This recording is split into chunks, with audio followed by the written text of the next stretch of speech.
opened up the newsletters, and we saw Ukraine was attacked, Kiev was attacked again.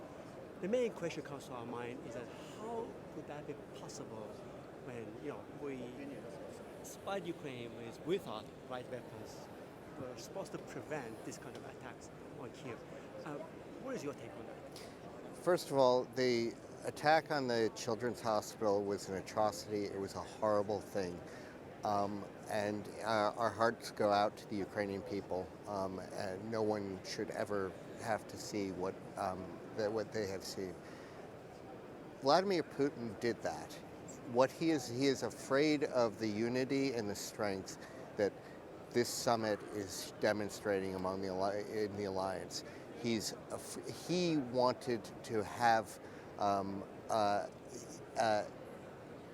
to disrupt the conversations that we're having here. So that is why that happened. What's going to happen here is that right now the allies are meeting, and they're endorsing one of the most expansive defense and deterrence plans that we have seen, certainly since the end of the Cold War, that will guarantee every inch of alliance territory. What we're going to see tomorrow is the alliance sit down with President Zelensky, and they will announce a package of support, political, economic, military, for Ukraine that is unparalleled. One of the key elements is that NATO is going to initiate a special command that will be responsible for the training and equipping and the logistics and providing for all the long-term needs for the Ukrainian military. So this will be an expansion over what current allies have done, and will provide a long-term and very well coordinated supply for Ukraine. They're also announcing a pledge that will address the long-term, some of the issues that we've had with resourcing Ukrainian needs. So allies are committing to providing $40 billion a year for the foreseeable future so that Ukraine knows it's got the resources come in to buy weapons, to get logistics, to get the support it needs to protect its own people. And then the final element of that is we're setting up a senior representative office in Kyiv that will be working directly with Ukrainian authorities to make sure that the other elements of this program are all working and that we are responding to Ukrainian demand signals. The other thing that SACEUR announced this morning is that the war in Ukraine has broken all of the models for modern conflict, and we need to be learning from this. So they're setting up an organization that will be based in Poland that will be an alliance Ukrainian organization, so that we are benefiting from each other's experiences. They are getting the benefits of our innovation. We're getting the benefits of their battlefield experience. The other thing where the Ukrainians are going to feel the difference right now, the Secretary announced that as we speak, F-16s are on their way to Ukraine. There will be F-16s flying over Ukraine in defense of Ukraine this summer. The Danish and the Dutch F-16s are the most far advanced, but there's others coming. The President also announced yesterday that there were 5 new interceptor batteries, 4 Patriots, 1 SAM-T, that are on their way to Ukraine. That will provide the protection for the skies that hopefully will avoid future moments like what we saw in Kyiv this week. They're also providing, addressing the need for the Ukrainians to have the ammunition, the missiles, the interceptors that they need. So there has been an all-alliance effort to get them what they need this summer to protect their airspace and to give them the tools that they need to protect their own sovereignty and to prevail in this conflict. So what I'm hearing is that if Putin's intention was jeopardize the Washington summit, yes, it failed, you think? I think Vladimir Putin has misjudged the alliance from the very beginning. Every time he thought he could divide us, that he could create a moment that would create tension, it has actually just brought us together. And I think that the Kyiv incident the strike on innocent children, a cancer hospital, was so just really brought home to all allies what is at stake in Ukraine and why it's important to back the Ukrainians. One of the concerns that I keep hearing from my Ukrainian colleagues is that when it comes to attacks, coming from Russia, usually, they use the weapons that contain components coming from NATO countries. Will Russia still be able to access those components from NATO members following the summit? I mean, I think we need to be clear who is fueling the Russian war machine.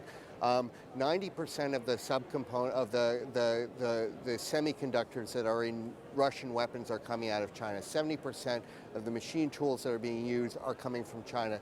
You have North Korea and Iran providing their technology, their weapons, their munitions.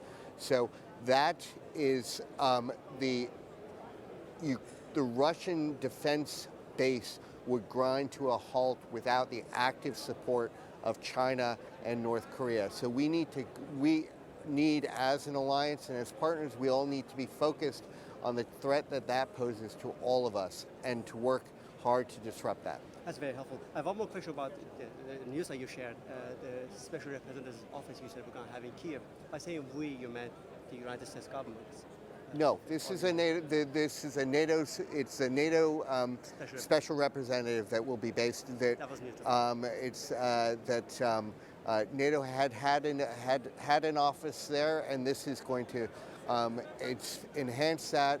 There will be a senior civilian who will have responsibility to the Secretary General in Brussels and to interface directly with the most senior levels of the government in Kyiv to make sure that what we're doing actually is addressing Ukrainian needs and in the short term and their long-term goals of integrating very, very quickly into the alliance. Very helpful. I will move to the membership question. Okay. We keep hearing from Ukraine that you guys are doing great things, but why can't you do it faster? Why can't you do more? One of the quotes that we keep hearing the Secretary and other U.S. officials repeating, which is the metaphor that comes with a breach. Yeah. I think every breach does start with a blueprint. The question is, by referring to a metaphor, do you mean that the United States government has a clear plan, clear strategy to lure Ukraine into NATO, and when? All good bridges have two ends. So we are committed to making sure that what we are building now will allow the Ukrainian integration into the alliance to be as quick and complete and deep as it possibly can, as fast as it possibly can. The decision on membership is one that we make as an alliance. 32 sovereign states all have to agree. We all, in Bucharest, we committed that Ukraine's future is in NATO. We reiterated that last year in Vilnius. This year, the declaration, I hope, will have very, very strong language about Ukraine's strong trajectory in that direction and its positive progress towards membership. Makes perfect sense. I have one more topic, which is about the limits. Okay. We hear that Ukrainian officials, average Ukrainians always keep asking, who do you think benefits from the limits that we impose on Ukraine when it comes to using American weapons inside Russia? If Russia is able to maintain its air force system, which allows them to keep attacking on Ukraine, what is at stake here for the United States government, and why limiting Ukraine's ability to defend itself against Russia? I don't want to say anything that will be useful for the people in Moscow. What I will focus on is the flexibility that as we saw in June when President Zelensky noted the attacks that were pounding Kharkiv, that we worked very quickly with him to make sure that they had the tools, they had the permissions, they had the scope to do what they need. This is an active conversation. We are about making sure that Ukraine has the freedom of action and the weaponry to protect their interests and to deter Russian attacks. I